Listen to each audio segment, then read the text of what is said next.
네, 화요일입니다. 오늘도 주님의 은혜가 가득한 복된 하루 되시기를 축원합니다. 잠시 기도하겠습니다. 하나님, 오늘 하루도 하나님 우리 성도들 살아갈 때 이 8월의 뜨거운 햇빛 아래 건강 잃지 않게 하시고 코로나 확진자들이 너무나 많아져 심히 염려되고 걱정되는 이 시점에 우리 성도들 붙잡아 주시며 지켜주셔서 하나님의 크신 은혜로 돌보아 주옵소서. 인도하실 것을 믿사오며 거룩하신 예수님의 이름으로 기도합니다. 아멘. 지난 말씀과 비슷하게 말씀이 나눠질 것 같아요. 우리 마가복음 16장 19절인데요. 제목은 주님을 만난 사람들입니다. 제목은 십자가 이후의 삶이라고 하는 제목으로 함께 읽어보겠습니다. 예수께서 안식 후 첫날 이른 아침에 살아나신 후 전에 7 귀신을 쫓아내어 주신 막달라 마리아에게 먼저 보이시니. 아멘. 지난 주일에 만남, 그러니까 진실한 행동에 대해서 말씀을 드렸어요. 근데 이 진실한 행동을 우리가 하지 못하고 있는 것의 안타까움은 만나지 못하기 때문이잖아요. 그렇죠? 우리가 좀 만나고 교제하고 내 마음을 전하면 좋겠는데 그러지 못하니까 오해도 생길 수도 있고 또 마음이 멀어질 수도 있어요. 몸이 멀어지고 마음이 멀어지겠죠. 그런 안타까운 현실 가운데 이 코로나 위기가 참 아픔이 됩니다. 그래서 이번 주 과제로 드렸던 거, 숙제로 드렸던 거 꼭 우리 성도님들 가운데 떠올리는 그 한 사람에게 마음을 전하고 또 사랑을 전할 수 있는 놀라운 은혜의 계기가 전해지기를 축복합니다. 오늘 본문은 예수님이 이제 어제 본문의 마가복음 15장의 말씀은 십자가상에서 있었던 사람과 없었던 사람을 말씀한다면 오늘은 십자가 이후 부활하신 예수님께서 만나셨던 사람들에 대해서 나오고 있어요. 그러니까 참 비교가 되죠. 십자가 앞에 끝까지 있던 사람들과 십자가 앞에서 변화받은 사람, 그리고 십자가에서 없었던 사람이 있고 이제 부활하신 주님께서 반대로 찾아가시는 장면이 나오세요. 그래서 어떤 차이가 있고 어떤 모습으로 예수님이 나타나셨는지 또 그 모습을 통해서 우리가 도전받아야 될 것이 무엇인지 살펴봤으면 좋겠어요. 먼저 다시 우리 16장 9절 말씀을 보면 예수께서 안식 후 첫날 이른 아침에 주일이죠. 살아나신 후 부활하셨습니다. 전에 7 귀신을 쫓아내어 주신 막달라 마리아에게 먼저 보이셨습니다. 예수님은 3년 동안 제자들과 영적 교감을 만들어 갔습니다. 근데 부활하시고 제자들을 가장 먼저 만나신 것이 아니죠. 물론 제자들이 도망가 있으니까 가장 먼저 의도적으로 만나실 수도 있지만 가장 가까이 있는 사람을 만날 수도 있을 거란 생각도 듭니다.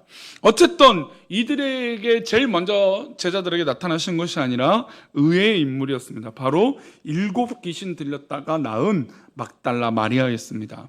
우리는 마가복음 15장에서 막달라 마리아가 또 이 여러 여인들이 예수님의 십자가 곁을 지킨 것을 알고 있습니다. 제자들이 모두 도망가고 십자가 곁을 지킨 이 사람이 함사함도 없을 때 여인들은 그 십자가를 지켰죠.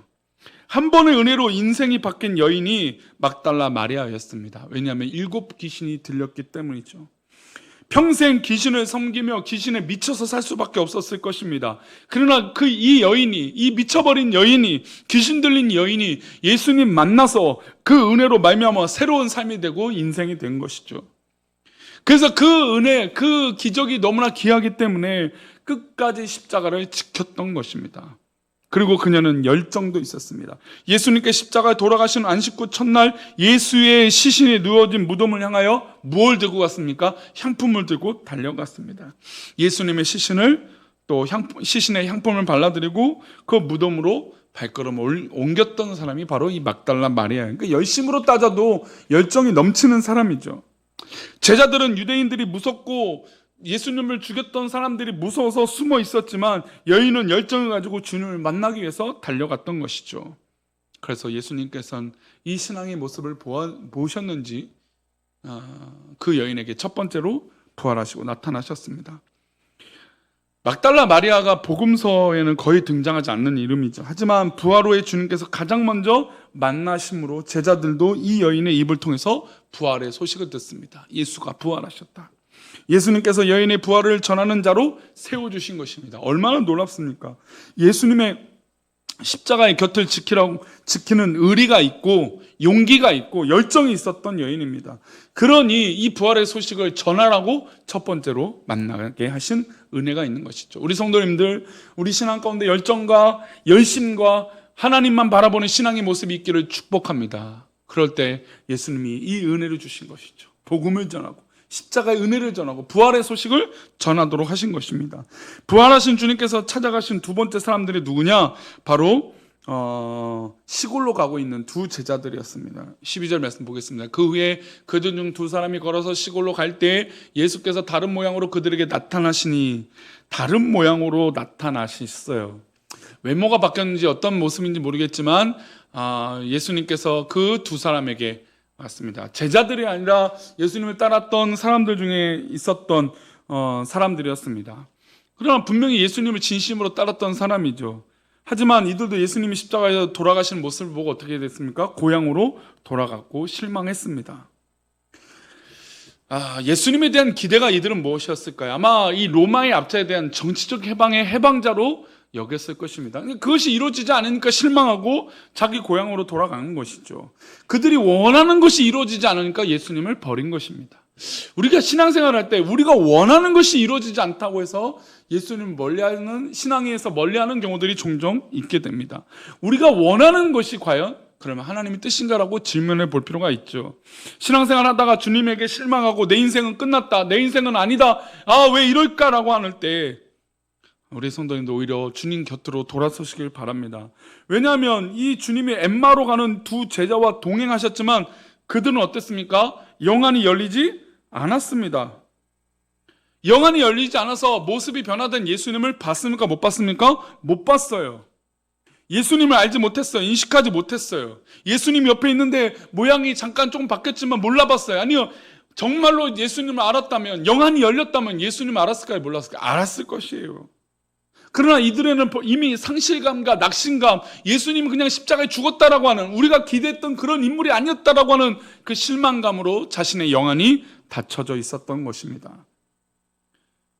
영적인 눈이 열리면 주님이 계신 이 곁을 깨닫게 될 줄 믿습니다. 우리의 신앙생활 가운데 주님이 우리 곁에 계심을 보게 되지 않겠습니까? 우리 주님이 살아계심을 우리가 보지 않겠습니까? 그렇다는 것이죠. 또한 부활하신 주님께서 찾아가신 세 번째 사람들이 등장해요. 우리 14절 말씀 보겠습니다. 그 후에 11제자가 음식 먹을 때 예수께서 그들에게 나타나사 그들의 믿음 없는 것과 마음이 완악한 것을 꾸짖으셨으니 이는 자기가 살아난 것을 본 자들의 말을 믿지 아니함일러라. 아멘. 제자들에게 나타나셨어요. 예수님을 배반한 자들이에요. 근데 이들이 어떤 자세였냐면 무서웠어요. 그래서 문을 꼭꼭 잠갔습니다. 막달라 마리아를 통해서 예수님이 부활하셨다는 소식을 들었음에도 이들은 믿지 않았다라는 것이죠. 그리고 주님은 이들의 믿음 없음을 보시고 책망하지 않으시고 찾아가셨습니다. 요한복음에 의하면 주님께서 이들에게 첫 번째 주신 말씀이 뭐냐면 평강이 있을지어다예요. 그러니까 두려움이 있고 예수님이 돌아가셔서 정말 어떻게 보면 인간적인 이 패배감과 인간적인 실패감에 사로잡힌 이들에게 두려움이 가득하니까 평강이 없죠. 그래서 예수님 찾아가셔서 불안에 떨고 있는 이들에게 평강을 선포하신 것입니다. 제자들처럼 불안 가운데 살고 있는 사람들이 굉장히 많아요. 코로나 때문 아니라 모든 면에서 불안함이 많습니다. 경제가 부강하고 돈이 많을수록 이 삶과 죽음에 대해서 또 이 불안 요소가 더 많아져요. 희한해요. 잃을 것이 없는 사람들은 오히려 평안할 수 있는데 잃을 것이 많다라고 생각하는 인간의 욕심에 사로잡히면 이 죽음이라고 하는 이 공포감은 두렵고 커지는 것입니다. 이 나라는 어떻게 될까? 자녀들은 어떻게 될까? 민족의 미래는 어떻게 될까? 현실을 살아내지 못하는 불안감이 우리 가운데 있을 수 있다는 겁니다. 그런데 예수님은 그들에게 찾아가셔서 평강을 선포하신 것입니다. 주님께서는 부활하신 몸으로 사람들을 순차적으로 만났습니다. 의리를 지킨 사람을 만났고 또 실망에 빠져서 고향으로 돌아가는 두 제자를 만나셨고 또 두려워서 무서워서 꽁꽁 문을 걸어 잠근 이 제자들에게 나타나셔서 평강을 선포하셨습니다. 그러니 우리도 영적인 소원을 가져야 돼요. 막달라 마리아처럼 부활하신 주님께서 나를 가장 먼저 찾아오시는 놀라운 은혜, 그런 영적인 사모함이 우리 가운데 있어야 될 줄 믿습니다. 인간적인 실망감으로 도망가는 것이 아니라, 숨어있는 것이 아니라, 내가 가진 소유욕 때문에 그냥 욕심에 사로잡힌 그런 사람이 아니라 우리가 믿음으로 이 모든 것들을 이겨내야 될 줄 믿습니다. 정말 십자가 곁을 지키는 의리 있는 믿음, 교회를 사랑하는 의리 있는 믿음, 하나님을 사랑하는 끝까지 섬기는 그런 믿음의 모습이 우리 가운데 있기를 축원합니다. 기도하겠습니다. 하나님 아버지, 오늘도 주님의 은혜를 바라보며 십자가를 바라보며 우리가 십자가를 외면하는 것이 아니라 끝까지 믿음으로 나아가는 우리 귀한 믿음의 백성들 되게 도와주옵소서. 우리를 지키실 것을 믿고 감사하며 거룩하신 예수 그리스도 이름으로 기도합니다. 아멘.